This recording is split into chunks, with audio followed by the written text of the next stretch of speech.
साथियों, physical education world में आपका स्वागत है। फिजिकल एजुकेशन की बेहतर तैयारी करने के लिए मेरे चैनल से जुड़ें। जी हाँ, यहाँ आपको फिजिकल एजुकेशन एवं स्पोर्ट्स से रिलेटेड सभी अपडेट्स मिलती रहेंगी। फिजिकल एजुकेशन में TGT, PGT, EMRS, KVS, NVS, BPSC जैसे एग्जाम की तैयारी को बेहतर बनाने के लिए हमसे जुड़ें। जो भी साथी मेरे चैनल पर पहली बार आए हैं, प्लीज़ चैनल को सब्सक्राइब कर लें। यकीन मानिए दोस्त, आपकी तैयारी ज़बरदस्त और उम्दा होने वाली है।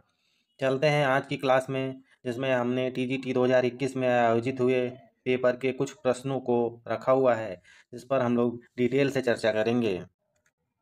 लंबी कूद के लिए वायु का वेग कितने समय के लिए मापा जाता है? इस प्रश्न से रिलेटेड कुछ अन्य फैक्ट जान लेते हैं साथ में ही। लंबी कूद और ट्रिपल जंप के लिए वायु का वेग 5 सेकंड के लिए मापते हैं। इसी तरह से 100 मीटर और 110 मीटर हर्डल में वायु का वेग 13 सेकंड के लिए मापते हैं।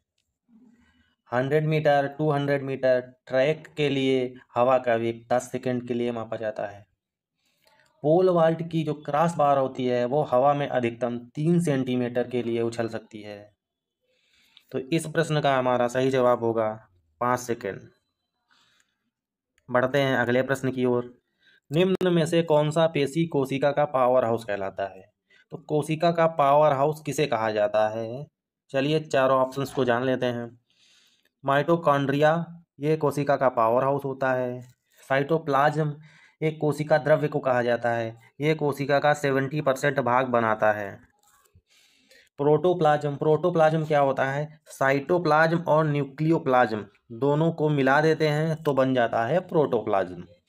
अब न्यूक्लियस क्या होता है? न्यूक्लियस जो है कोशिका का केंद्रक होता है, कोशिका को यही कंट्रोल करता है। तो इस प्रश्न का हमारा सही जवाब है माइटोकॉन्ड्रिया। बढ़ते हैं अपने अगले प्रश्न की ओर। विस्फोटक शक्ति का संबंध है। विस्फोटक शक्ति का फार्मूला होता है स्पीड प्लस स्ट्रेंथ। तो इस विस्फोटक शक्ति का संबंध प्रतिरोध के विरुद्ध गति से होता है। इसका सही जवाब ऑप्शन बी होगा। बढ़ते हैं अपने अगले प्रश्न की ओर। पेशी फाइबर की मोटाई में वृद्धि क्या कहलाती है? Option A inflation. इन्फ्लेशन क्या होता है? मुद्रास्फीति, मतलब शिक्षा खर्च का बढ़ जाना। जैसे जैसे महंगाई बढ़ती है वैसे शिक्षा खर्च भी बढ़ जाता है, ये इन्फ्लेशन कहलाता है। हाइपरट्रॉफी क्या होती है? हाइपरट्रॉफी वो होती है जब पेशी फाइबर की मोटाई बढ़ जाती है। हाइपोक्सिया क्या होता है? हाइपोक्सिया O2 की कमी होती है, ऑक्सीजन की कमी हो जाती है तो उसे हाइपोक्सिया कहलाता है। हम ऑप्शन डी एंडोमॉर्फ क्या होता है? तो एंडोमॉर्फी एक व्यक्तित्व का प्रकार है जो सेल्डन ने दिया था। सेल्डन ने सोमैटोटाइप थ्योरी दी, जिसमें उन्होंने व्यक्तित्व को 3 तरीकों से बांटा है, जिसमें एंडोमॉर्फ, मेसोमॉर्फ और एक्टोमॉर्फ इन्होंने रखे हैं। तो हमारा इस प्रश्न का सही जवाब है हाइपरट्रॉफी। बढ़ते हैं अपने अगले प्रश्न की ओर। YMCA college of physical education के पहले प्राचार्य कौन थे? Option A GD Sondhi. GD सोंधी को एशियाई खेलों का जनक कहते हैं। ऑप्शन बी HC बक। HC बक साहब ये थे, इन्होंने 1920 में मद्रास में YMCA कॉलेज की स्थापना करी और यही पहले प्राचार्य भी थे। Option C BP Coubertin. Coubertin को तो आप लोग अच्छे से जानते होंगे, ओलंपिक खेलों के संस्थापक यही थे। YMCA का full form young man Christian association. तो इस प्रश्न का हमारा सही जवाब ऑप्शन नंबर बी। बढ़ते हैं अपने अगले प्रश्न की ओर। वर्ष 2020 के फ्रेंच ओपन के विजेता। 2020 तो पुराना हो गया, चलिए 2024 का जानते हैं। 2024 में फ्रेंच ओपन कार्लोस अल्कराज ने जीता था। महिलाओं में इगा स्वाटेक ने जीता। आइए अब जान लेते हैं ऑस्ट्रेलिया ओपन किसने जीता। ऑस्ट्रेलिया ओपन पुरुषों में यानिक सिनर ने जीता, महिलाओं में सवालेंका।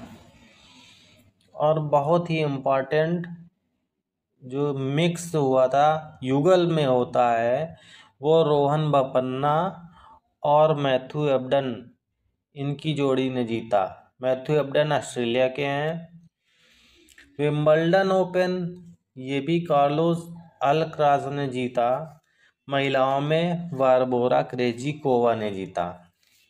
यूएस ओपन इसको यानी सिनर ने जीता, महिलाओं में सवालेंका ने जीता। और इस प्रश्न का सही जवाब राफेल नडाल था। बढ़ते हैं अपने अगले प्रश्न की ओर। खेलों की सरप्लस एनर्जी थ्योरी संस्थापित करने वाला कौन था। कार्ल ग्रूस, ये जर्मन के साइकोलॉजिस्ट थे। इन्होंने खेल में अतिरिक्त ऊर्जा का सिद्धांत दिया। ऑप्शन बी स्टेनले हॉल, इन्होंने किशोरावस्था पर अध्ययन किया। इन्होंने ही बताया था कि किशोरों में किशोरावस्था संघर्ष एवं तूफान का काल है। मैकडोनाल्ड, ये हमारे फुटबॉल से रिलेटेड हैं। वी सेलर और स्पेंसर, इन्होंने सरप्लस एनर्जी थ्योरी दी थी। इस प्रश्न का हमारा सही जवाब होगा वी सेलर और एच स्पेंसर। पढ़ते हैं अपने अगले प्रश्न की ओर। स्वयं सीखने को प्रोत्साहित करने के लिए सबसे प्रभावी तरीका है। तो स्वयं सीखने के लिए जब हम किसी चीज़ को देखेंगे तभी तो सीखेंगे, तो इसके लिए सीधा सीधा हमारा अवलोकन विधि है। अगले प्रश्न पे मैराथन दौड़ की दूरी कितनी है। मैराथन की दूरी 42,195 किलोमीटर, इसको हम 26 मील 385 गज भी कहते हैं। और ये पीडीएस की याद में होती है। अगला प्रश्न, यदि सीखा जाने वाला कौशल पहले सीखे हुए कौशल से भिन्न है तो सीखने का हस्तांतरण होगा। कहने का मतलब है, यदि आप किसी चीज़ कोई काम जानते हैं और आप नए काम में उसका काम आ रहा है तो वो धनात्मक हो जाएगा। अगर वो नए काम में नहीं आ रहा है तो शून्य हो जाएगा। यदि नए काम में उससे नुकसान हो रहा है तो ऋणात्मक हो जाएगा, और सेम टू सेम है तो पूर्ण हो जाएगा। तो प्रश्न ने ये पूछा है कि पहले सीखा हुआ कौशल नए से भिन्न है, तो यहाँ तो हमारा जब भिन्न है तो कोई हस्तांतरण नहीं होगा, तो सही जवाब शून्य होगा। बढ़ते हैं अगले प्रश्न की ओर। उच्च स्तर पर प्रशिक्षण भार के अनुकूलन के रूप में जाना जाता है। तो ऑप्शन ए थर्मोरेगुलेशन। थर्मोरेगुलेशन क्या होता है, अपने शरीर के टेम्परेचर को कुछ हद तक बनाए रखने की जो क्षमता होती है उसे थर्मोरेगुलेशन कहलाता है। सुपर कंपनसेशन क्या होता है, सुपर कंपनसेशन क्षतिपूर्ति को कहते हैं। एक्लीमेटाइजेशन क्या होता है, एक्लीमेटाइजेशन होता है हाई एल्टीट्यूड पर प्रशिक्षण देना। हाई एल्टीट्यूड क्या होता है, जब ऊंचाई पर ट्रेनिंग दी जाती है जहाँ पे ऑक्सीजन की कमी होती है, तो वो स्थिति एक्लीमेटाइजेशन कहलाती है। तो हमारा इस प्रश्न का सही जवाब है ऑप्शन सी। अगला प्रश्न, सिट एंड रीच टेस्ट मापता है। सिट एंड रीच टेस्ट जो है हैमस्ट्रिंग और पीठ का लचीलापन मापता है। ऑप्शन सी सही है। अगला प्रश्न, PIB प्लास्टिक इंडिकेटर बोर्ड संबंधित है। PIB लॉन्ग जंप से संबंधित है। लॉन्ग जंप में जहाँ से जंप लिया जाता है वहीं पे PIB लगा हुआ होता है। ये फाउल को दर्शाने के लिए होता है। अगर हम फाउल कूदते हैं तो हमारे जूते का छाप इस PIB पे छप जाता है। ये 30 डिग्री की एंगल पर लगा होता था, लेकिन वर्तमान में ये 90 डिग्री के एंगल पे लगा हुआ होता है। अगला प्रश्न, संक्षेपाकार HIV का अभिप्राय है। HIV का फुल फॉर्म पूछ रहा है प्रश्न। HIV human immuno deficiency virus. हमारा बी ऑप्शन सही है। HIV से एड्स होता है। एड्स होता है। कभी कभी एग्जाम में एड्स का फुल फॉर्म भी आ जाता है। तो एड्स का full form acquired immuno deficiency syndrome होता है। पढ़ते हैं अगले प्रश्न की ओर। निम्नलिखित में से किसके द्वारा पेशी हड्डी से जुड़ी रहती है। पेशी को हड्डी से जोड़ने वाले टेंडन होते हैं। बोन को बोन से कनेक्ट करने वाले लीगामेंट्स होते हैं। चलते हैं अगले प्रश्न की ओर। ओलंपिक झंडा सर्वप्रथम फहराया गया था। तो ओलंपिक झंडा कुबर्टिन द्वारा 1913 में ही बना लिया गया था और 1914 के ओलंपिक में इसे फहराने की पूर्ण तैयारी थी, लेकिन 1914 में विश्व युद्ध चालू हो गया तो ओलंपिक को पोस्टपोन कर दिया गया।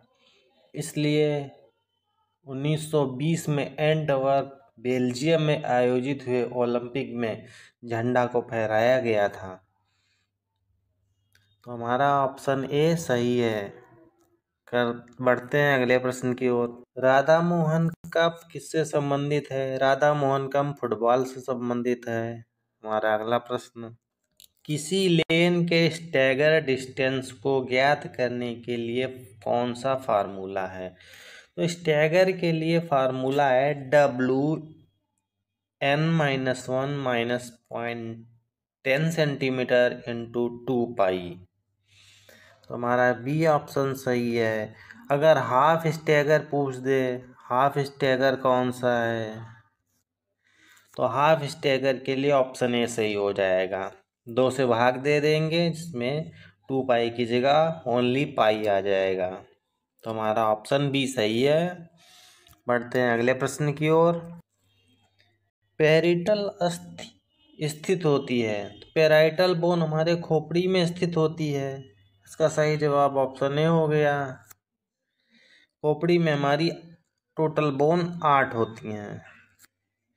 ओके, रीढ़ की हड्डियाँ, रीढ़ में 33 बोन होते हैं, लेकिन कुछ दिनों बाद ये 26 रह जाते हैं।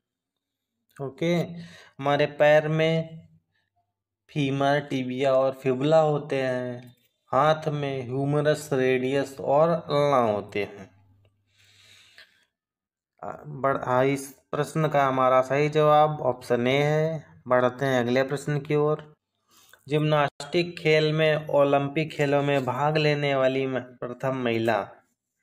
जिम्नास्टिक में ओलंपिक में पहले भाग लेने वाली जो महिला थी वो दीपा कर्माकर थी। इन्होंने वॉल्ट ऑफ डेथ किया, प्रोडुनोवा जो खेल है जिम्नास्ट में। इसके अलावा ऑप्शन ए को देख लेते हैं। कल्पना चावला, ये हमारी अंतरिक्ष यात्री थी। अंजू बॉबी जॉर्ज, ये लॉन्ग जंपर थी।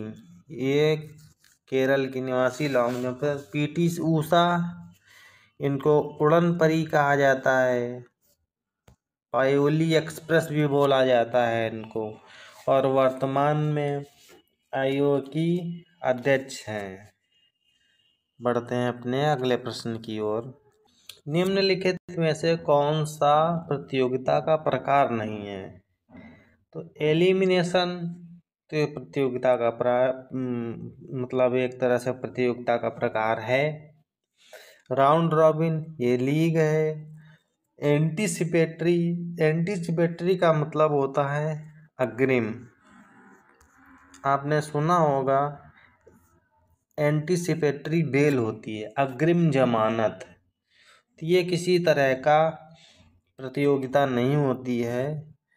बैगनेल वाइल्ड भी एक प्रतियोगिता होती है। तो इस प्रश्न का सही जवाब ऑप्शन सी है। बढ़ते हैं अगले प्रश्न की ओर। अंतर्राष्ट्रीय ओलंपिक समिति का मुख्यालय कहाँ है? अंतर्राष्ट्रीय ओलंपिक समिति का मुख्यालय लुसाने, स्विट्जरलैंड में है। लुसाने, स्विट्जरलैंड में है। इस प्रश्न का सही जवाब होगा ऑप्शन नंबर सी। पढ़ते हैं अगले प्रश्न की ओर। कोरोना के कारण किस देश ने ओलंपिक खेलों का आयोजन स्थगित किया? तो 2020 में ओलंपिक जापान में होने वाले थे, जापान की सिटी में, तो इसने स्थगित कर दिया था कोरोना के कारण। बढ़ते हैं अगले प्रश्न की ओर। पिरामिड प्रतियोगिता निम्न में से किस संवर्ग में आती है? नॉकआउट क्या होता है? नॉकआउट में अगर आप एक मैच हारे तो सीधा टूर्नामेंट से बाहर हो गए। लीग, लीग में क्या होता है, आप जिस ग्रुप में रखे गए हैं उस ग्रुप में आपको प्रत्येक टीम के साथ मैच खेलना ही खेलना है, फिर आप हारे या जीते इससे कोई फर्क नहीं पड़ता है। कॉम्बिनेशन क्या होता है, नॉकआउट और लीग दोनों को मिला दिया जाए वो बन जाता है कॉम्बिनेशन। चैलेंज क्या होता है, चैलेंज प्रतियोगिता दो प्रकार की होती है। लैडर, लैडर मतलब सीढ़ी, सीढ़ी इस टाइप से होती है जिसमें प्लेयर्स होते हैं। तो इसमें सबसे नीचे वाला ऊपर वाले को चैलेंज करता है, अगर जीत जाता है तो वो ऊपर हो जाता है। इसी तरह से ये इसको चैलेंज करेगा, इसको इसको जो सबको हराते हुए ऊपर पहुंच जाता है वो टॉप खिलाड़ी हो जाता है, विनर हो जाता है। अब चैलेंज का दूसरा होता है पिरामिड। पिरामिड, पिरामिड जो है दो भाग में होता है। पिरामिड का एक होता है किंग्स, दूसरा कॉकवेब। किंग्स में क्या होता है,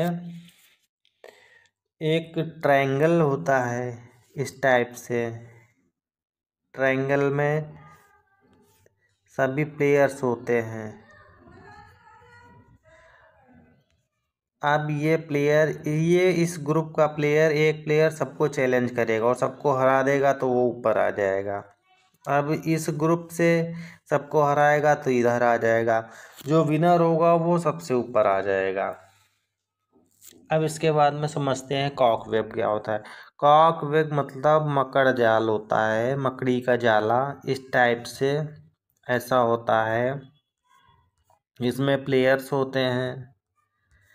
तो ये सब प्लेयर अपने अपने ग्रुप को हराते हुए जो बीच में आ जाता है विनर होता है। उम्मीद है आपको समझ में आ गया होगा। चलते हैं, इस प्रश्न का हमारा सही जवाब क्या है, चैलेंज। बढ़ते हैं अगले प्रश्न की ओर। परीक्षण एवं त्रुटि सिद्धांत किसके द्वारा प्रस्तावित किया गया था? ऑप्शन ए न्यूटन, न्यूटन ने जो है गति के नियम दिए, न्यूटन ने गति के नियम दिए। पावलोव ने क्या दिया, शास्त्रीय कंडीशनिंग थ्योरी जो है पावलोव ने दी। थार्नडाइक ने क्या दिए, सीखने के नियम, सीखने के नियम थॉर्नडाइक ने दिए। त्रुटि का सिद्धांत इन्होंने ही दिया। होमर साहब क्या थे? इन्होंने, ये ग्रीस के थे सबसे पहले। इन्होंने ओडिसी और इलियड नामक बुक्स लिखी जो खेलों से रिलेटेड थी। तो इस प्रश्न का सही जवाब है थॉर्नडाइक।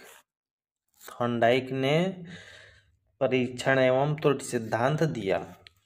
बढ़ते हैं अगले प्रश्न की ओर। एथलेटिक्स ट्रैक इवेंट्स में लाइनों की चौड़ाई क्या होती है? तो एथलेटिक में लाइनों की चौड़ाई 5 सेंटीमीटर होती है। बढ़ते हैं अगले प्रश्न की ओर। स्थिर अवस्था से अधिकतम गति प्राप्त करने की योग्यता को क्या कहते हैं? कहने का मतलब ये है अचानक से गति पकड़ना, तो वो एक्सीलरेट किया जाता है। जैसे बाइक में एक्सीलेटर होता है, बस एक्सीलरेटर खींचते ही आपकी गति बढ़ने लगती है। तो ऑप्शन सी हमारा सही हो जाता है। लोकोमोटर एबिलिटी क्या होती है? लोकोमोटर योग्यता जो है, शरीर को एक स्थान से दूसरे स्थान तक ले जाने की जो योग्यता होती है, वो लोकोमोटर एबिलिटी कहलाती है। इसके 5 जो कंपोनेंट्स हैं बहुत important: speed, strength, endurance, flexibility, coordinative abilities. Okay, आपको समझ में आ गया होगा। बढ़ते हैं अगले प्रश्न की ओर। कौन सा भारतीय बैडमिंटन में विश्व खिताब जीतने वाला पहला खिलाड़ी था? बैडमिंटन में विश्व खिताब जीतने वाले पहले प्रकाश पादुकोण थे। ये वही प्रकाश पादुकोण हैं, दीपिका पादुकोण के पिताजी। इन्होंने ऑल इंग्लैंड का खिताब जीता था। ऑल इंग्लैंड का खिताब। बढ़ते हैं अगले प्रश्न की ओर। एशियन खेलों में एक वॉलीबॉल मैच के दौरान कितने निर्णायकों की आवश्यकता होती है? तो 8 निर्णायक होते हैं। बढ़ते हैं अपने अगले प्रश्न की ओर। मनुष्य के शरीर में सबसे लंबी पेशी है? मनुष्य के शरीर की सबसे लंबी पेशी सार्टोरियस है। बाइसेप्स आप जानते हैं कहाँ होती है? अग्रबाहु में। ट्राइसेप उसके पीछे होती है। रेक्टस फीमोरियस ये जांघ की मसल है हमारे। तो इस प्रश्न का सही जवाब ऑप्शन बी सार्टोरियस हो गया। अगले प्रश्न पर आ जाते हैं। निम्नलिखित में से कौन सा फुटबॉल से संबंधित नहीं है? तो फुटबॉल से संबंधित जो नहीं है उसे देखते हैं। पेनाल्टी एरिया फुटबॉल में होता है। अंपायर क्रिकेट में होता है, अंपायर फुटबॉल में नहीं होता है। टैपिंग फुटबॉल में होती है। ऑफसाइड का नियम फुटबॉल में होता है। तुम्हारा सही जवाब ऑप्शन बी अंपायर। बढ़ते हैं अगले प्रश्न की ओर। निम्नलिखित में से प्रमुख ग्रंथि किसे कहते हैं? प्रमुख ग्रंथि हमारी पिट्यूटरी है। अधश्चेतक ग्रंथि किसे कहा जाता है? अधश्चेतक मतलब हाइपोथैलेमस ग्लैंड, ये भी हमारे सिर में ही मौजूद होती है। थायराइड ग्रंथि ये हमारे गले में होती है। घोड़े की नाल के आकार की, एकदम इस टाइप से होती है गले में। बढ़ते हैं अगले प्रश्न की ओर। 110 मीटर बाधा दौड़ में बाधा की ऊंचाई होती है। तो 110 मीटर हर्डल रेस जो होती है वो मेल्स की होती है। मेल्स में 110 मीटर की ऊंचाई होती है 1.067 मीटर्स। ठीक है, उसको राउंड फिगर में ले लिया है ना 1.07 मीटर। और 100 मीटर हर्डल में क्या होता है? 100 मीटर हर्डल में हर्डल की ऊंचाई ये फीमेल का होता है, सबसे पहली बात ये है। और इसकी जो है हर्डल की ऊंचाई 0.84 मीटर होती है। इसके अलावा 400 मीटर हर्डल जो होता है मेल के लिए इसकी ऊंचाई 0.914 मीटर होती है और 400 फीमेल के लिए ऊंचाई क्या होती है 0.762 मीटर। उम्मीद है आपको सारे ऑप्शन समझ में आ गए होंगे। बढ़ते हैं अगले प्रश्न की ओर। निम्न में से कौन सा तंत्रिका तंत्र का प्रकार नहीं है? तो तंत्रिका तंत्र का प्रकार central nervous system, peripheral nervous system, autonomic nervous system, ये 3 टाइप होते हैं नर्वस सिस्टम के। इसके अलावा कोई नहीं होता है। CNS, PNS, ANS, central peripheral autonomous, central peripheral autonomous sensory जो ये नहीं होता है। ये हमारा सही जवाब है इस प्रश्न का। बढ़ते हैं अगले प्रश्न की ओर। रचना विज्ञान के अंतर्गत अध्ययन किया जाता है। तो शरीर रचना के अंतर्गत मानव शरीर की संरचना का अध्ययन किया जाता है। इसके अलावा जान लेते हैं मानव शरीर की गतिक्रिया का अध्ययन किन्सियोलॉजी में किया जाता है। किन्सियोलॉजी में ऑप्शन बी मानव की प्रकृति का मतलब व्यवहार का साइकोलॉजी में किया जाता है। साइकोलॉजी में। ऑप्शन डी मानव अंग की क्रिया का फिजियोलॉजी में किया जाता है। फिजियोलॉजी में। इस प्रश्न का हमारा सही जवाब ऑप्शन सी है। बढ़ते हैं अगले प्रश्न की ओर। अंतराल प्रशिक्षण विधि किसके द्वारा विकसित की गई थी? इंटरवल ट्रेनिंग जो है वो तो ग्रेसलर के द्वारा दी गई थी। इसके अलावा वान एकेन ने कौन सी ट्रेनिंग दी? तो वान एकेन ने कंटिन्यूअस ट्रेनिंग दी थी और मॉर्गन और एडमसन ने सर्किट ट्रेनिंग दी। मॉर्गन और एडमसन ने सर्किट ट्रेनिंग दी। ओके, इस प्रश्न का सही जवाब है ऑप्शन ए। बढ़ते हैं अगले प्रश्न की ओर। काइफोसिस को यह भी कहा जाता है। तो काइफोसिस का मतलब होता है राउंड बैक। काइफोसिस मतलब राउंड बैक। हॉलो बैक को लार्डोसिस कहा जाता है। लार्डोसिस कहा जाता है।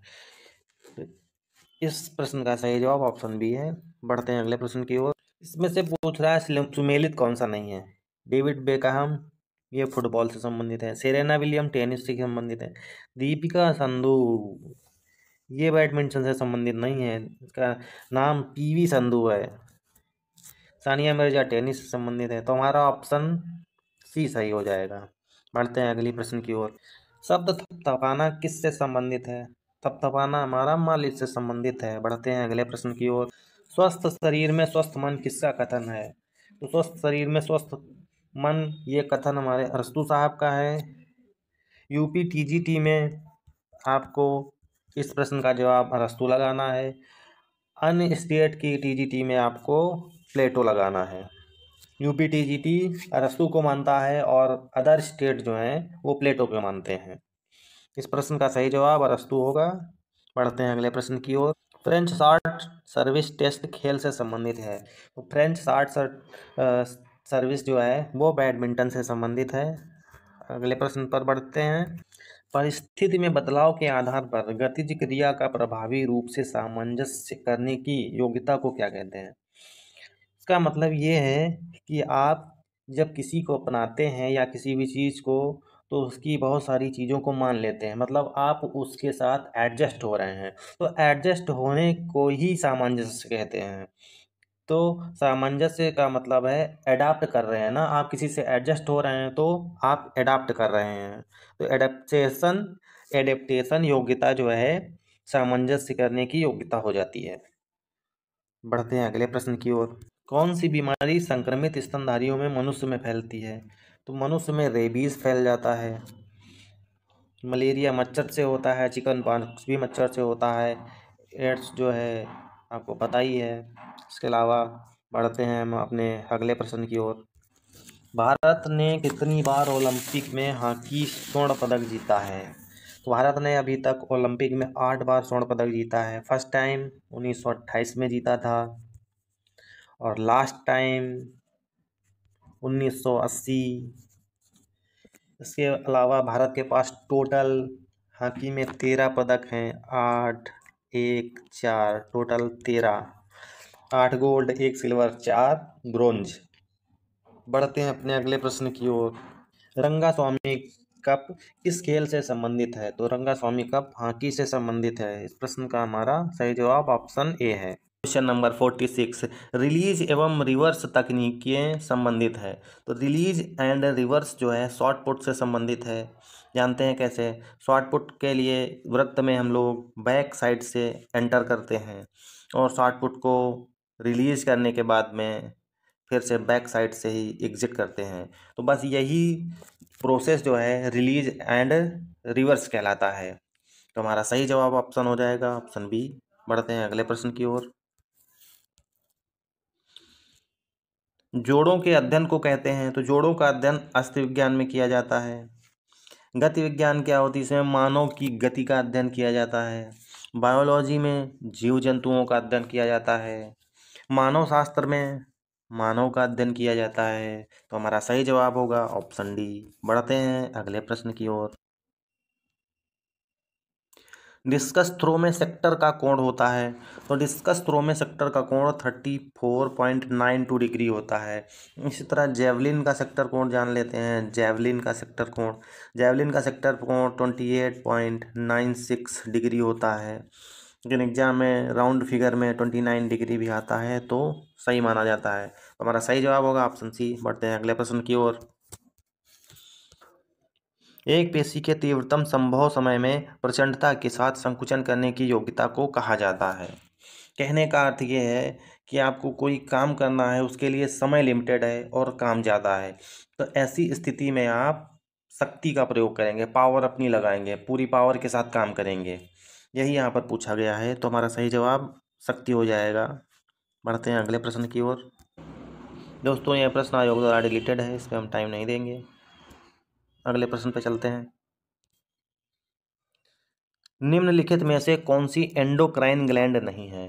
तो ग्लैंड्स हमारी 3 टाइप की होती हैं। एंडोक्राइन, एक्सोक्राइन और मिक्स। एंडोक्राइन ग्लैंड्स वो होती हैं जो हार्मोन्स छोड़ती हैं। एक्सोक्राइन ग्लैंड्स वो होती हैं जो एंजाइम्स छोड़ती हैं और मिक्स ग्लैंड दोनों छोड़ती है। तो पिट्यूटरी ग्लैंड एंडोक्राइन ग्लैंड है। पेरीफेरल हमारी नर्व है, सही जवाब यही हो जाएगा। एड्रीनल हमारी ग्लैंड है। पेनक्रियाज जो है ये मिक्स ग्लैंड है। तो हमें लगता है क्वेश्चन क्लियर हो गया होगा। बढ़ते हैं अगले प्रश्न पे। ऑस्टियोलॉजी का अध्ययन है। तो ऑस्टियोलॉजी जो है अस्थि का अध्ययन है। ऑस्टियोलॉजी में अस्थियों का अध्ययन किया जाता है। मांसपेशियों का अध्ययन मायोलॉजी। जोड़ों का अध्ययन ऑर्थोलॉजी। इस प्रश्न का हमारा सही जवाब हो जाएगा अस्थि।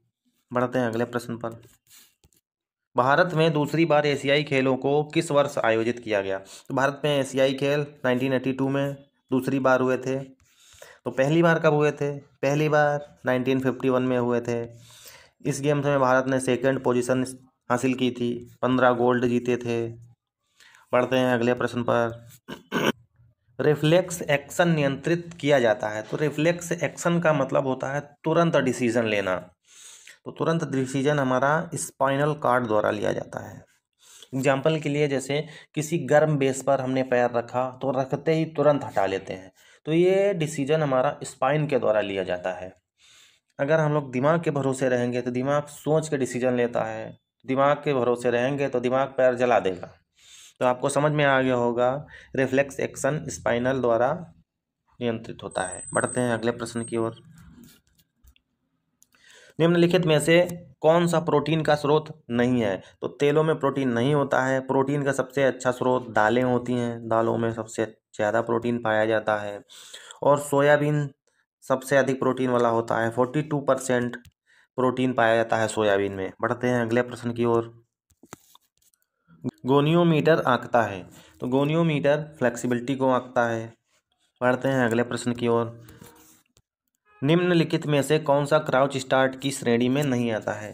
क्राउच स्टार्ट की श्रेणी में बंच, एलंगेटेड, मीडियम, ये तीनों आते हैं। शॉर्ट स्टार्ट कोई स्टार्ट नहीं होता है। तुम्हारा सही जवाब ऑप्शन ए हो जाएगा। बढ़ते हैं अगले प्रश्न की ओर। निम्न में से कौन सा खनिज हड्डियों और दांतों के लिए उपयोगी है? तो हड्डियों और दांतों के लिए कैल्शियम और फास्फोरस उपयोगी है। ऑप्शन ए सही हो जाएगा। बढ़ते हैं अगले प्रश्न की ओर। नॉकआउट टूर्नामेंट में यदि 29 टीमें हैं तो कितने मैच खेले जाएंगे? तो 29 मैच खेले जाएंगे। अगर यहाँ पर 30 की जगह 29 टीमें होती तो भी 29 मैच ही होते हैं। जब भी टीमें सम होंगी तो एक उससे घटा के मैच होगा। यहाँ पे 50 टीमें होती तो 49 मैच होते। यदि 49 में टीमें होती तो 49 ही मैच होते हैं। पढ़ते हैं अगले प्रश्न। निम्नलिखित में से कौन सा पुरस्कार उत्तर प्रदेश शासन द्वारा खिलाड़ी को दिया जाता है? तो यूपी गवर्नमेंट लक्ष्मण अवार्ड दान करती है। बढ़ते हैं अगले प्रश्न की ओर। फिनिश ग्रिप संबंधित है तो फिनिश ग्रिप का संबंध जेवलिन से होता है। बढ़ते हैं अगले प्रश्न की ओर। व्यक्तित्व भिन्नताएं निम्न कारण से होती हैं। तो व्यक्तित्व की भिन्नता के लिए पर्यावरण का प्रभाव होता है, वंशानुक्रम का प्रभाव होता है। लेकिन ये दोनों ऑप्शन हमारे एक साथ मिल जाते हैं तो हमारा सही जवाब ऑप्शन सी हो जाएगा। बढ़ते हैं अगले प्रश्न की ओर। निम्नलिखित में से कौन सा तरीका फिक्सचर डालने का नहीं है? तो फिक्सचर डालने का तरीका साइकिलिंग विधि है, टेबुलर विधि है, स्टेयर विधि है, सर्कुलर विधि नहीं होती है। तुम्हारा सही जवाब ऑप्शन सी हो जाएगा। बढ़ते हैं अगले प्रश्न की ओर। आहार का ऊर्जा मूल्य किस इकाई में मापा जाता है? वजन ग्राम में मापते हैं, शक्ति वाट में मापी जाती है, कैलोरी ऊर्जा जो है कैलोरी में मापी जाती है, एम्पियर विद्युत धारा की इकाई होती है। तो इस प्रश्न का सही जवाब कैलोरी हो जाएगा। पढ़ते हैं अगले प्रश्न की ओर। निम्न में से कौन सा आसन बैठने की अवस्था में किया जाता है? बैठने की अवस्था में अर्ध मत्स्येंद्र आसन किया जाता है। चक्रासन को आप लोग जानते ही होंगे।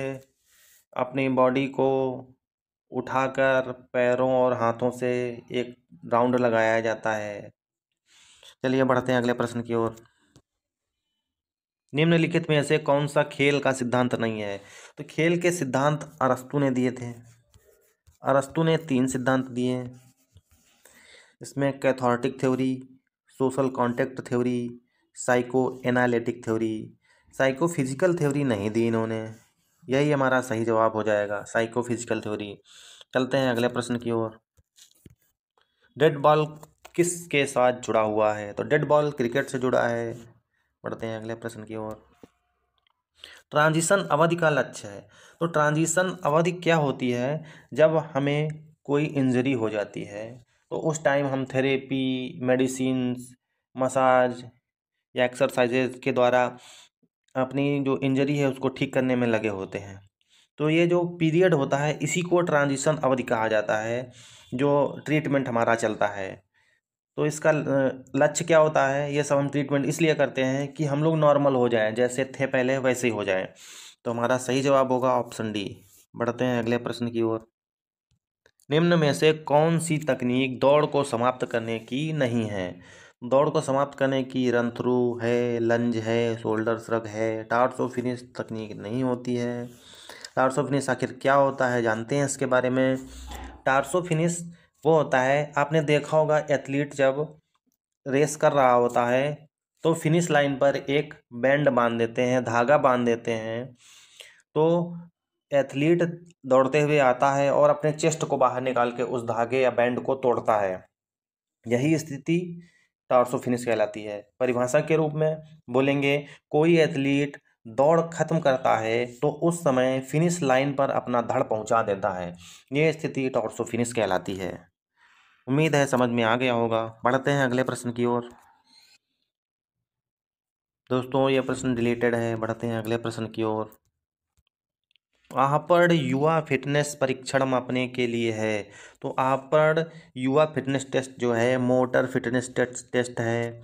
मोटर फिटनेस के 5 कंपोनेंट इम्पॉर्टेंट हैं: speed, strength, endurance, flexibility, coordinative abilities. आहपड़ का फुल फॉर्म क्या होता है? American alliance health physical education research and dance. तो इस प्रश्न का हमारा सही जवाब हो जाएगा ऑप्शन बी। बढ़ते हैं अगले प्रश्न की ओर। लेडी रतन टाटा ट्रॉफी किस खेल से संबंधित है? तो ये हमारी हॉकी से संबंधित है। बढ़ते हैं अगले प्रश्न की ओर। निम्नलिखित में से कौन सा घटक स्वास्थ्य संबंधी शारीरिक क्षमता का नहीं है?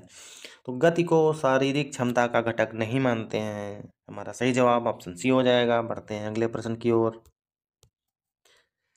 डेविस कप का संबंध किस खेल से है? तो डेविस कप टेनिस से संबंधित है। Davis tennis, Davis tennis. बढ़ते हैं अगले प्रश्न पर। निम्न में से कौन सा खेल प्रशिक्षण का सिद्धांत नहीं है? खेल प्रशिक्षण का सिद्धांत में कि रुकने और चलने का कोई सिद्धांत नहीं होता है। हमारा सही जवाब ऑप्शन सी है। बढ़ते हैं अगले प्रश्न की ओर। शॉट पुट खिलाड़ियों के प्रशिक्षक को निम्नलिखित में से 3 पहलुओं पर ध्यान केंद्रित करना चाहिए। शॉट पुट फेंकने के लिए गति अधिक होनी चाहिए, कोण भी अच्छा होना चाहिए, ऊंचाई अधिकतम होनी चाहिए। तो हमारे ये 3 ऑप्शन ऑप्शन ए में मिल रहे हैं। सही जवाब ऑप्शन ए हो जाएगा। बढ़ते हैं अगले प्रश्न की ओर। निम्नलिखित में से कौन सा उपकरण ऊंचाई को मापता है? ऊंचाई को मापने वाला स्टेडियोमीटर है। स्पायरोमीटर से फेफड़ों की वाइटल कैपेसिटी मापते हैं, फेफड़ों की वाइटल कैपेसिटी मापी जाती है। डायनोमीटर इससे हाथ पैर कमर की ताकत मापते हैं। स्कोलियोमीटर से रीढ़ की हड्डी में पार्श्व विचलन मापते हैं, मतलब रीढ़ की हड्डी इधर उधर टेढ़ी मेढ़ी तो नहीं हो गई है। बढ़ते हैं अगले प्रश्न की ओर। गति का संकेत है, तो गति का संकेत किलोमीटर प्रति घंटा है। इसके अलावा किलोमीटर पर सेकंड संवेग का संकेत है, संवेग का हो गया। सेंटीमीटर प्रति घंटा वस्तु की चाल है, ये वस्तु की चाल है। न्यूटन बल का मात्रक है। बढ़ते हैं अगले प्रश्न की ओर। निम्न में से कौन सा मस्तिष्क का भाग नहीं है? सेरेब्रम मस्तिष्क का भाग है, थैलेमस भी मस्तिष्क का भाग है, सेरेबेलम भी मस्तिष्क का भाग है। एंड्रॉयड तो हमारा मोबाइल होता है। तो ऑप्शन ए हमारा सही हो जाएगा। बढ़ते हैं अगले प्रश्न की ओर। दोस्तों यह प्रश्न आयोग द्वारा डिलीटेड है। बढ़ते हैं अगले प्रश्न की ओर। पुरुषों हेतु भाले का भार है, पुरुषों के लिए 800 ग्राम का भाला होता है, महिलाओं के लिए 600 ग्राम का होता है। बढ़ते हैं अगले प्रश्न पर। एशियाई खेलों का आदर्श वाक्य है अग्रगामी, ईवर ऑनवर्ड्स। बढ़ते हैं अगले प्रश्न पर। 400 मीटर की बाधा दौड़ में एथलीट को कितनी बाधाएं पार करनी पड़ती हैं? तो 10 हर्डल्स होते हैं। बढ़ते हैं अगले प्रश्न पर। एंटीना का प्रयोग किस खेल में होता है? तो एंटीना हमारे वॉलीबॉल में प्रयोग किया जाता है। बढ़ते हैं अगले प्रश्न पर। खेलों में पुनर्वास का उपयोग किया जाता है। खेलों में पुनर्वास से मतलब है कि जैसे हमें इंजरी हो गई तो रिकवरी के लिए एक्सरसाइजेज लेते हैं, थेरेपीज़ लेते हैं, जो भी करते हैं वो इसलिए करते हैं कि हमारी स्थिति में सुधार हो जाए, हम फिर से पहले जैसे हो जाए। तो स्थिति में सुधार करने के लिए ये सब लेते हैं। तो हमारा सही जवाब क्या हो जाएगा? सुधारात्मक व्यायाम। निम्नलिखित में से कौन सा छोटी आंत का भाग नहीं है? हमारी छोटी आंत 3 पार्ट्स में डिवाइडेड है, ड्योडेनम, जेजुनम, इलियम। ग्रेनियम कोई पार्ट नहीं होता है। हमारी छोटी आंत हमारी शरीर का लगभग 3.5 गुना लंबी होती है, 6.5 मीटर इसकी लंबाई होती है। इसके अलावा ड्योडेनम जो पार्ट है हमारा, ये 8.5 से 9.5 फीट लंबा होता है। जेजुनम 9 फीट के आसपास होता है। इलियम 10 फीट लंबा होता है। चलते हैं अगले प्रश्न की ओर। Question number 87। निम्नलिखित में से कौन सा हॉकी खेल से संबंधित नहीं है? तो हॉकी खेल से संबंधित बुली है, ऑफ साइड फुटबॉल में होता है, यही हमारा सही जवाब होगा। फ्री हिट भी हॉकी में होती है, पेनल्टी कॉर्नर भी होता है। बुली क्या होता है? जब किसी वजह से गेम बीच में रुक जाता है तब बुली द्वारा स्टार्ट होता है। तो बुली में क्या करते हैं, 2 प्लेयर्स अपनी हॉकी को क्रॉस रख लेते हैं, इस टाइप से हॉकी को क्रॉस रखते हैं और गेम स्टार्ट होता है बुली द्वारा, इसे ही बुली कहते हैं। बढ़ते हैं अगले प्रश्न की ओर। Question number 88। स्कैपुला स्थित है, तो स्कैपुला जो बोन है वो हमारे पीठ के ऊपर साइड में स्थित होती है। जैसे हम अपने हाथों को चलाते हैं, बैक साइड में जो बोन्स निकलती हैं वो स्कैपुला होती है। तो ऑप्शन सी हमारा सही हो जाएगा। हमारे पैर में कौन सी हड्डियाँ होती हैं? टिबिया होती है, फिबुला होती है, और जांघ में फीमर होती है। कूल्हे में मतलब हिप में इलियम, इस्चियम और प्यूबिस। इसके अलावा हमारे हाथ में रेडियस, अल्ना और ह्यूमरस होते हैं। उम्मीद है आपको क्लियर हो गया होगा। इस प्रश्न का सही जवाब ऑप्शन सी है। बढ़ते हैं अगले प्रश्न की ओर। क्वेश्चन नंबर 89, क्रियाशील शक्ति को कहा जाता है? तो क्रियाशील शक्ति जो होती है उसे आइसोकाइनेटिक शक्ति कहा जाता है। आइसोमेट्रिक मतलब कोई कार्य नहीं होता है। एब्सोल्यूट शक्ति क्या होती है दोस्तों? व्यक्ति या वस्तु की जो पूरी क्षमता होती है वो एब्सोल्यूट शक्ति कहलाती है। सही जवाब हमारा ऑप्शन बी है। बढ़ते हैं अगले प्रश्न की ओर। क्वेश्चन नंबर 90, सर्जेंट जंप आंकता है। सर्जेंट जंप जो है विस्फोटक पैर की ताकत को मापता है। चपलता मापने के लिए शटल रन होता है।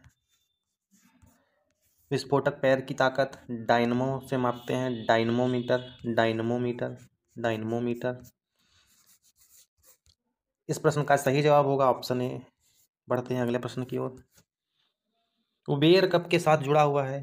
तो उबेर कप महिला बैडमिंटन से जुड़ा हुआ है। अब पुरुष बैडमिंटन के लिए थॉमस कप होता है। थॉमस कप पुरुष के लिए होता है। बढ़ते हैं अगले प्रश्न की ओर। कोहनी को मोड़ते समय बाइसेप्स पेशी कार्य करती है। तो जब हम कोहनी को मोड़ते हैं, अपनी मुट्ठी को अपने कंधे पर लगाते हैं, उस समय जो मांसपेशी निकलती है उसे बाइसेप्स कहते हैं। बाइसेप जो है एगोनिस्ट का काम करती है। और जब हम हाथ को फैलाते हैं तो उसी बाइसेप के पीछे ट्राइसेप निकलती है और वो ट्राइसेप एंटागोनिस्ट का काम करती है। तो इस प्रश्न का सही जवाब ऑप्शन बी है। बढ़ते हैं अगले प्रश्न की ओर। क्वेश्चन नंबर 93, किस देश में वॉलीबॉल का खेल शुरू हुआ? तो वॉलीबॉल का खेल यूएसए से चालू हुआ और वॉलीबॉल खेल को मॉर्गन ने चालू किया। मॉर्गन। बढ़ते हैं अगले प्रश्न की ओर। क्वेश्चन नंबर 94, इसमें मिलाना है दोस्तों आहार स्रोत की सूची को पोषक तत्व की सूची से मिला देना है आपको। तो दूध, पनीर और दही से क्या मिलता है हमको? कैल्शियम मिलता है। मीट, अंडा, मछली में इन सब में प्रोटीन होता है। सब्जी में विटामिन्स होते हैं। और रोटी, चावल, अनाज इन सब में कार्बोहाइड्रेट होता है। बढ़ते हैं अगले प्रश्न की ओर। क्वेश्चन नंबर 95, निम्न में से कौन सा जीवन का बिल्डिंग ब्लॉक कहलाता है? तो जीवन का बिल्डिंग ब्लॉक जो है वो सेल को कहते हैं। सेल मतलब कोशिका। कोशिका को बॉडी का बिल्डिंग ब्लॉक कहा जाता है। इसके अलावा जीन्स आप लोग जानते ही होंगे। जीन्स जो हैं ट्रांसफ़र होते हैं हमारी अगली पीढ़ी से अगली पीढ़ी में, आने वाली में। पेशी तंतु ये दो टाइप के होते हैं, एक रेड होते हैं, एक वाइट होते हैं।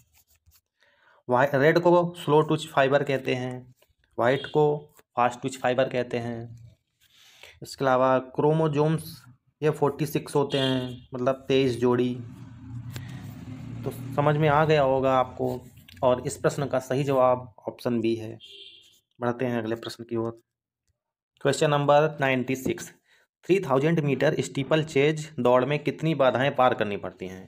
तो 3000 मीटर स्टीपल चेज में टोटल जो है 35 होते हैं हर्डल्स, जिसमें 28 हर्डल्स होते हैं प्लस 7 वाटर जंप होती हैं।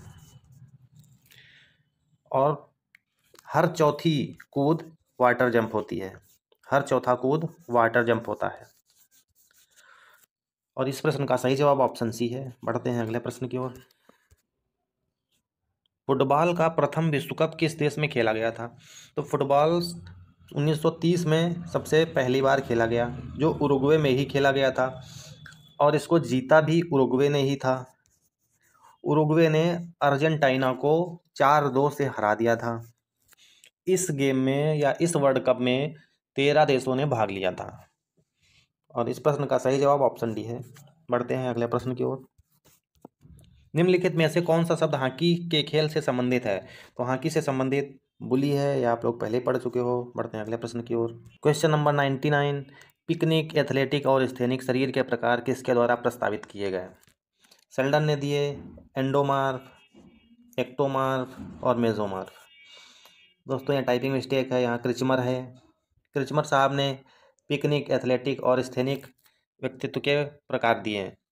पिकनिक का मतलब भी जान लेते हैं। पिकनिक का मतलब होता है मस्त खाने पीने वाले, पिज्जा बर्गर खाने वाले, मस्त मोटे गोल गोल टाइप।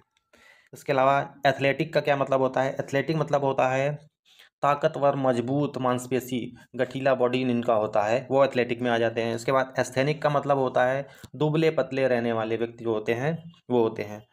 इसके बाद जंग जो है, जुंग ने तीन वर्गों में बांटा है इनका, इंट्रोवर्ट, एक्सट्रोवर्ट और एम्फीवर्ट। इंट्रोवर्ट जो लोग होते हैं ये एकांत में रहना पसंद करते हैं। एक्सट्रोवर्ट जो होते हैं वो सबसे मिलना जुलना पसंद करते हैं। एम्पीवर्ट जो होते हैं वो इन दोनों का मिक्सचर होता है। उम्मीद है ये प्रश्न क्लियर हुआ होगा और इस प्रश्न का सही जवाब है ऑप्शन बी, क्रिचमर। पढ़ते हैं अगले प्रश्न की ओर। डेकाथलॉन में अंतिम स्पर्धा होती है। दोस्तों डेकाथलॉन 2 दिन की प्रतियोगिता है जिसमें 2 दिन में 10 स्पर्धाएं होती हैं। पहले दिन का देख लेते हैं और दूसरे दिन का देख लेते हैं। पहले दिन में जो पहला होता है 100 मीटर रन, दूसरा लॉन्ग जंप, तीसरा शॉट पुट, फिर हाई जंप और पांचवा 400 मीटर रन। इसके अलावा सेकेंड डे की प्रतियोगिताओं को जानते हैं। 110 metre hurdle, discus, pole vault, इसके बाद जेवलिन और लास्ट में 1500 मीटर रन। तो हमारा इस प्रश्न में पूछा गया था अंतिम स्पर्धा वो 1500 मीटर रन होती है, तो सही जवाब 1500 मीटर हो गया। बढ़ते हैं अगले प्रश्न की ओर।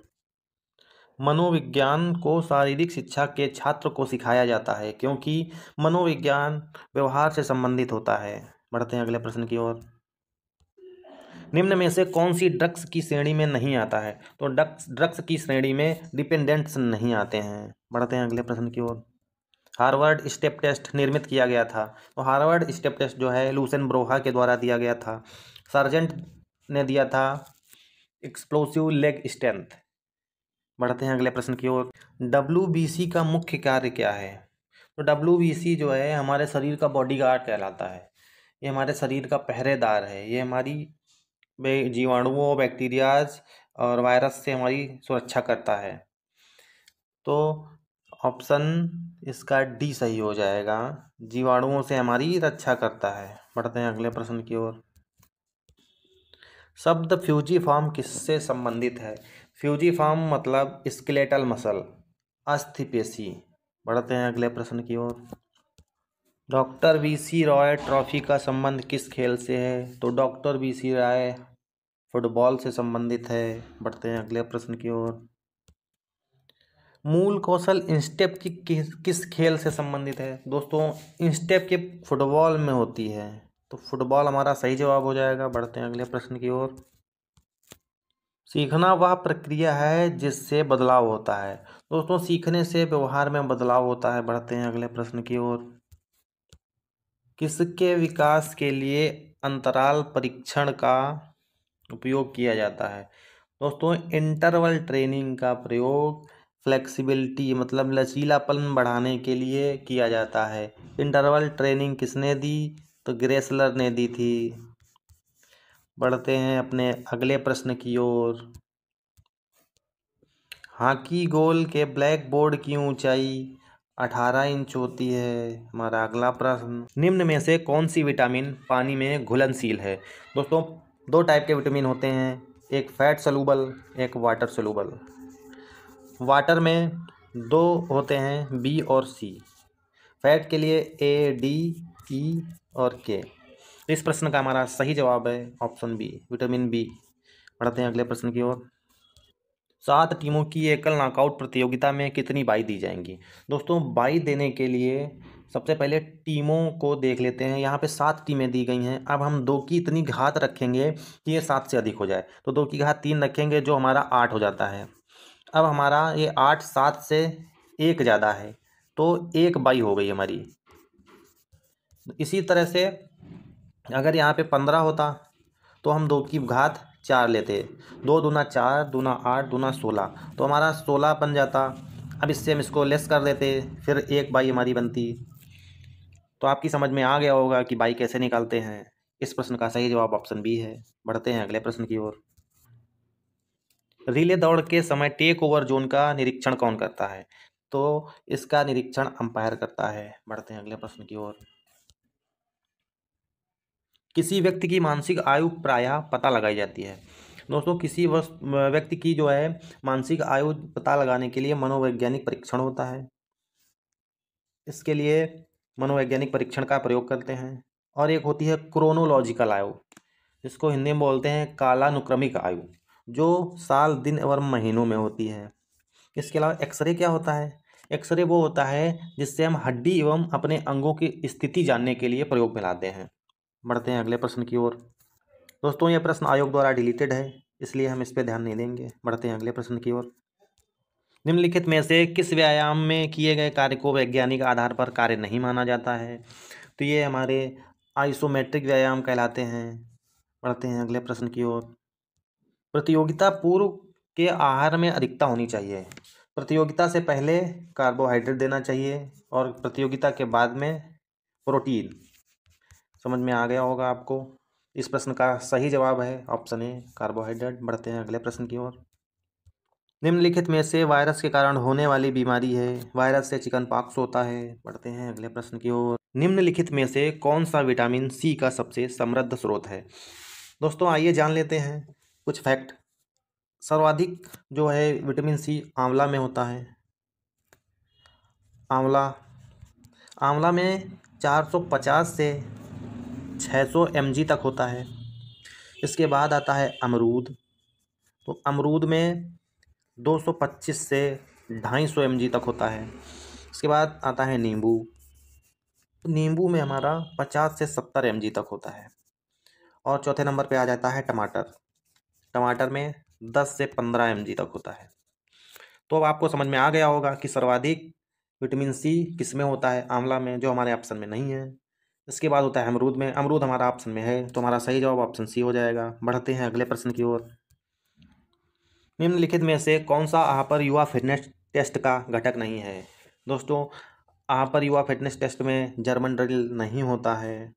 बाकी ये सब हम लोगों ने जब बीपीएड किया था तो उसके एंट्रेंस एग्जाम का जब फिजिकल हुआ था उसमें ये तीनों लिए गए थे, पुल अप, सिट अप और ब्रॉड जंप। पिट्यूटरी ग्रंथि पाई जाती है। दोस्तों, पिट्यूटरी ग्रंथि मतलब पीयूष ग्रंथि। तो पीयूष ग्रंथि हमारे क्रेनियल कैविटी में पाई जाती है। बढ़ते हैं अगले प्रश्न की ओर। राउंड रॉबिन संबंधित है। दोस्तों, राउंड रॉबिन एक लीग का टाइप है। लीग प्रतियोगिता है एक तरह की। स्टर्नम स्थित है। तो स्टर्नम हमारी छाती में स्थित होती है। दोस्तों, स्टर्नम एक लंबी लंबी बोन होती है जिससे हमारे सारे रिब्स कनेक्ट करते हैं। बढ़ते हैं अगले प्रश्न की ओर। एक राउंड रॉबिन प्रतियोगिता जिसमें 8 टीमें भाग ले रही हैं, इसमें कितने चक्र खेले जाएंगे? दोस्तों, एक चक्र कम होता है। 8 टीमें हैं तो 7 चक्र हो जाएंगे। बढ़ते हैं अगले प्रश्न की ओर। गैस्ट्रोनीमियस पेशी स्थित होती है। गैस्ट्रोनीमियस जो पेशी होती है ये हमारे पैर में स्थित होती है, पैर के निचले भाग में। और कंधे में हमारे डेल्टॉयड होती है, डेल्टॉयड। और हमारे वक्ष में जो है, वक्ष में मतलब छाती में सेरेटस एंटीरियर होती है, सेरेटस एंटीरियर। और पीठ के ऊपरी भाग में ट्रेपेजियस मांसपेशी स्थित होती है। दोस्तों, उम्मीद है ये प्रश्न आपको समझ में आ गया होगा और इस प्रश्न का सही जवाब है ऑप्शन बी। दोस्तों, हमारा टीजीटी 2021 का पेपर कंप्लीट हो गया है। उम्मीद है आप लोगों को पसंद आया होगा। मिलते हैं अगली क्लास में नए प्रश्नों के साथ में। तब तक हंसते रहिए, मुस्कुराते रहिए। जय हिंद।